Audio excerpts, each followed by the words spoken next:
Bueno, los acontecimientos precipitados por el propio Pedro Castillo ponen fin al último episodio de inestabilidad política en el Perú.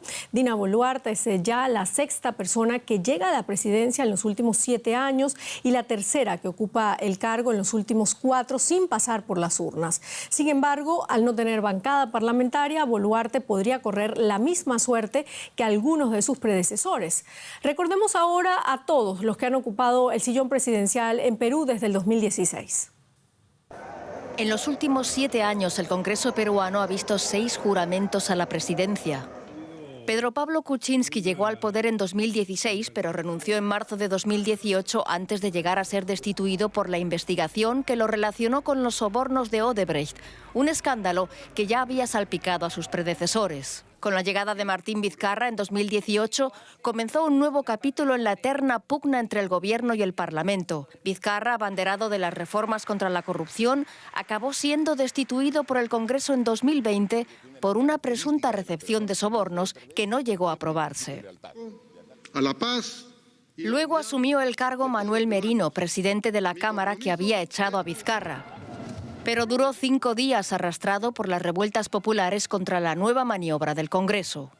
Francisco Sagasti fue el siguiente. Asumió la presidencia interina hasta las elecciones de 2021 ganadas por Pedro Castillo. A lo largo de los 17 meses que lleva mi gestión, cierto sector del Parlamento tuvo como único punto en su agenda vacarme del cargo. En apenas año y medio de mandato, Castillo vivió bajo el constante asedio de la derecha radical y del Congreso. Pero no solo eso debilitó su autoridad. Fue objeto de 6 investigaciones por corrupción y tráfico de influencias, algo sin precedentes en el Perú. El 70% de la población desaprobaba a un presidente que acabó allanando el camino a sus contrarios con una acción inconstitucional deplorada también por sus antiguos aliados. 101 de 130 diputados ignoraron su maniobra, aprobando su destitución. Ahora Castillo aguarda juicio por rebelión y conspiración en el mismo penal limeño en donde cumple condena el expresidente Alberto Fujimori. La división también se vive en la calle. ¡Pedro, amigo! ¡El pueblo está contigo! ¡Nuestras leyes y un presidente corrupto!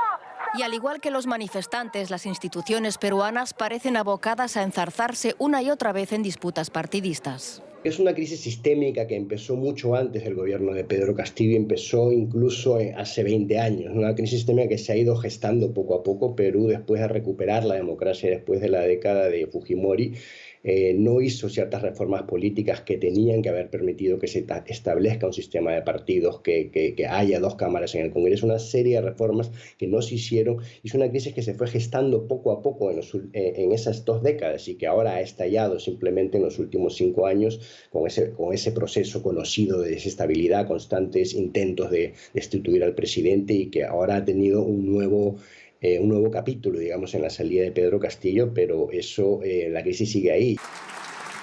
Ahora es el turno de Diana Boluarte, una abogada de izquierda moderada convertida en la primera mujer que preside Perú. Os invito a presentar su saludo a la bandera de guerra.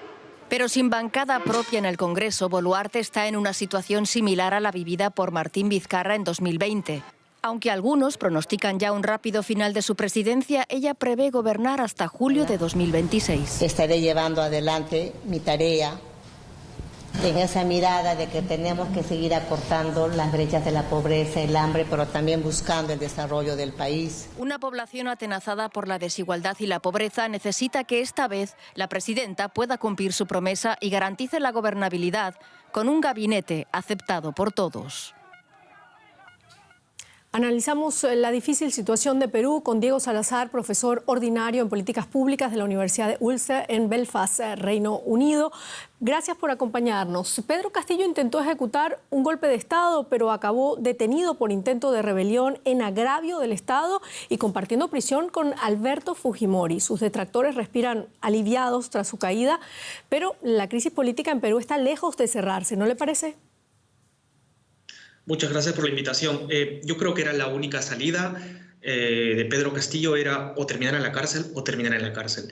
Desde el día 1 que él asumió la presidencia de la República, ya las voces del Congreso estaban formulando su vacancia. El capítulo que hemos visto el día de ayer ha sido básicamente el resultado de este largo proceso de vacancia presidencial que se ha iniciado desde el 2016. Se han intentado 3 vacancias presidenciales contra Castillo y este ha sido el momento en el que ya se tenían los votos mayoritarios para poder vacarlo, además por incapacidad moral, donde también iba a terminar preso de alguna otra forma. Entonces, la única salida que le ha quedado a él en este momento, acorralado, ha sido gestionar un propio autogolpe, esperando si es que las Fuerzas Armadas o la población salga a su rescate. El presidente se ha quedado solo y en esta soledad ha terminado en la cárcel. Bueno, y este final de Castillo, así como usted nos los ha presentado, ¿es consecuencia de una lucha de poderes? ¿Cómo lo ve usted? Yo creo que lo principal que se ha perdido en el país desde el 2016 en esta confrontación de poderes es la democracia sustancial. Es el diálogo con buena fe, con acuerdos mínimos para resolver problemas del país. Esta está rota. Lo único que tenemos son reglas electorales, elecciones que van a venir, por supuesto, luego. Y prevengo que también Dina Boluarte va a durar el mismo periodo que Pedro Castillo, porque las fuerzas políticas no van a estar contentas con una presidenta que no tiene ningún mandato electoral. Hay muchas presiones para que se llamen ya elecciones dentro del Perú. Hay otras que quieren favorecer la convivencia. Lo cierto es que Dina Boluarte, al igual que Pedro Castillo, está solo.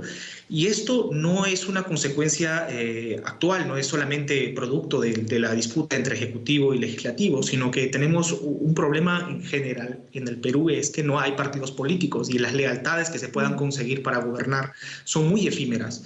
Pedro Castillo ha perdido en general como 4 o 5 alianzas políticas, empezando por el partido que lo puso en el poder, el cual luego también lo abandonó en el Parlamento. Claro. Bueno, Boluarte llama a un gobierno de consenso, a un diálogo nacional. ¿Usted lo ve viable? ¿Qué escenarios se abren ahora en Perú? Hay 2 escenarios. Yo creo que el primero es poco viable, lamentablemente, que es retomar el acuerdo nacional con el que Perú hizo la transición del año 2000 hacia la democracia, después de la dictadura de Alberto Fujimori, donde se acordaron cosas mínimas en relación a políticas sociales, reformas electorales y reglas democráticas. Pero lo que muy posiblemente pueda pasar es que vamos a tener un periodo, sí, de convivencia entre el Congreso y Dina Boluarte como la nueva presidenta, pero esto no va a parar. De hecho, los actores políticos han aprendido a utilizar las reglas electorales, las reglas de control político de forma perniciosa, y desaprender a utilizarlas va a ser un problema. De hecho, se pasó, el Congreso ya ha aprobado leyes que limitan la capacidad del Ejecutivo de utilizar, por ejemplo, la cuestión de confianza, que facilitaría la disolución del Congreso.